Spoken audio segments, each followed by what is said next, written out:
So what I've done is I've tried to pick 3 ads that have changed things. They're not strictly ads in the sense that I'm not all that interested in, aesthetics and craft and metaphor and all that stuff that goes on with ads. What we have are kind of 3 ideas, and it's hard to tell in all these ideas kind of where the strategy ends and where the ad begins, which I think is often when things are at their best. The first one I'm going to show you changed the world's greatest city. The second one I'm going to show you basically changed the world economy. And the final one I'm going to show you has the potential to completely change media and advertising in the industry that we're in. So each one of them has had those big changes. The first is the advertising for the London Underground. So this goes back even further than the previous presentations. This goes back around about 100 years, beginning in 1915. Between 1915 and 1933.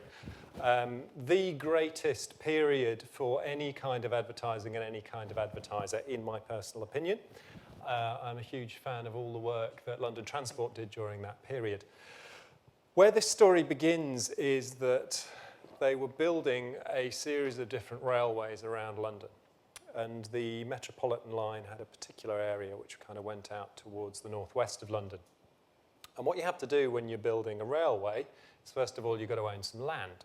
So in those days, they owned both the tracks, but also all the land around it.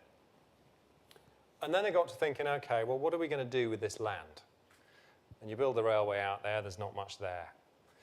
And they thought, well, this is interesting. Maybe what we could do with the land is we could build some houses. And then if you build the houses, you've got to get some people trying to live in the houses. And what they did was they invented this concept. So you see it on the left-hand side where it actually says in the ad, obtain this book, 128 pages of picture and story. And the book was called Metroland, a concept that was invented in the marketing department of the Metropolitan Railway. Because essentially what they did was, when they were approaching the task of how do we advertise our rail service, they said, well, we're not going to advertise our rail service. What we're going to advertise, what we're going to essentially invent and create is the idea of living in the suburbs. Now, they didn't talk about how the underground would be the best way to get you there or not. They didn't talk about the wonderful seats they had on the trains. They didn't talk about the speed of the journey. They talked about the dream of living in the suburbs, which in a kind of interwar London, of course, you think about the chaos and turmoil of the centre of the city, was a fantastic idea. But what they were doing was, rather than advertising their product, they were advertising something else which would be attractive, would be interesting, would be seductive, would be engaging. And if they got people to want that thing, then they'd have to use the product to get there. But you advertise the thing that's on the outside. You advertise the kind of activity, the lifestyle that went with it. They did wonderful things with it, like they had their slogan of Metroland, come and live in Metroland, etched on the door handles of the carriages of the trains. So if you were taking the Metropolitan line at any place in London, at any point in London, you would be exposed to the message. And it would trigger in you this memory of the life that might happen. Essentially what they did was they invented the idea of the suburbs. They invented modern London. They invented this thought that you could live quite distant from your workplace, because prior to this point, you had to live pretty close to where you worked, and sometimes you even lived in the premises in which you worked, or you worked from home. And the idea of creating this kind of dissociation between my home, my hearth, where my family are, and my workplace had not really been thought of before, because mass transportation was not really possible. The car was not widespread, very, very unusual to own and run a car. The railways kind of worked, but weren't suitable for commuting. Basically what they did was they invented the idea of the modern city. They invented it for London, they invented it for the world. And I think there's very little that can be quite as world-changing as that our industry has come up with. I mean, they did it also. I mean, you see the example on the right where, they were doing a lot of stuff in-house, but rather than going to agencies, they had their own kind of publicity department in-house, and then they commissioned artists. And the artists were commissioned very directly in terms of the typography they would create. So London Underground, as you may or may not know, has its own typeface, which was very much a deliberate thing in order to create a kind of look and feel for what the city meant. They branded the city. but also they were using art as a tool to sell. And they were selling primarily lifestyles, but also changing behavior the whole time. And how often in the kind of modern industry we talk about changing behavior rather than selling benefits as being a tremendously modern thing to do, and this was the thing they were doing in 1915. It's not a modern thing, it's an enduring thing, and it's always a very powerful thing and a great thing to do. They understood their audience brilliantly because they knew that the idea of escaping from the city was so dear to people, but they hadn't really been given that chance before. So this is the first of the 3 examples that I have. The second one takes us forward a number of different years. I couldn't actually find an image of what I would call the kind of ad that was contained here, but this is the original appearance of the Hotmail inbox. You can search on Google Images for ages, and this is as close as you get to the thing that I was actually trying to find. Because the thing I was actually trying to find was the original footer that appeared on every Hotmail email that was sent. And it said, get your free email at Hotmail. And technically, you could take that off if you wanted to, but it was basically there. Every one of these emails that was sent had that seductive, simple little message at the bottom.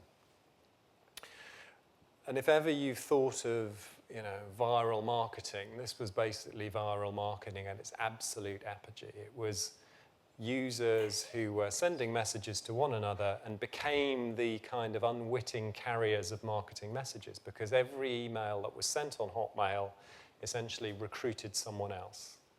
You didn't have to recommend it. You didn't have to think which of your friends you thought you might sell this service to and which you might not. So viral marketing is interesting and important in this ad, but much, much more important than that was the idea of free. Because suddenly what Hotmail did was created the economic infrastructure that made Facebook, Twitter, YouTube, Google itself possible. There's a wonderful quote about this kind of internet economy that comes from John Norton, the guy who writes a technology column in The Observer. And a quote he keeps coming back to, which is, if it's free, then you're the product. Think about that every time you use Facebook, every time you use Twitter. If it's free, you're the product. Your data, your contacts, your connections, your eyeballs, your brain is being sold to someone else. Unless you're paying for it, in which case, you don't have to do all that stuff. And in this case, it was the very first mass market example of that. So Hotmail became the fastest growing user-defined media ever known. Obviously, those kind of response curves just become ever steeper with every subsequent example. But basically, in this case, it was free and you were the media. No one had ever had that idea before. So simple, so easy to do. So it cost Hotmail nothing to do it. Just a few words at the bottom of every email, just an audacious and interesting idea. Obviously, they had to set up the structure, they had to set up the thing, but Microsoft was throwing off cash like there was no tomorrow at this stage, so it didn't really matter. It was like the Victorians building the railway. You've got to do something with this damn money we're getting from the tax revenues in India. We'll build the railways. That'll do.